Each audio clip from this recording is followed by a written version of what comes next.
Here we're at Sanford Dam today in 2020 with the pandemic and everything. We had a great flood here in Sanford, and they're finishing up on the dam after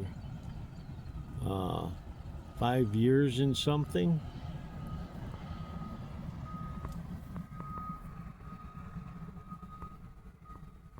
And the dam looks pretty good, that is for sure. I gotta move this stone around here.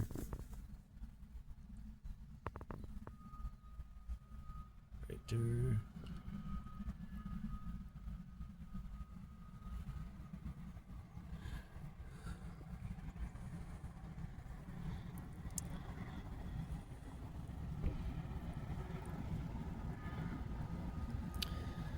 And now they're just putting down the hydro and then putting burlap cloth over it, and in a week or so there'll be nice grass along that hillside, and pretty soon my walleye fishing will be open here after 5 years. Boy, it'll be nice catching a nice big walleye. Glory to Jesus.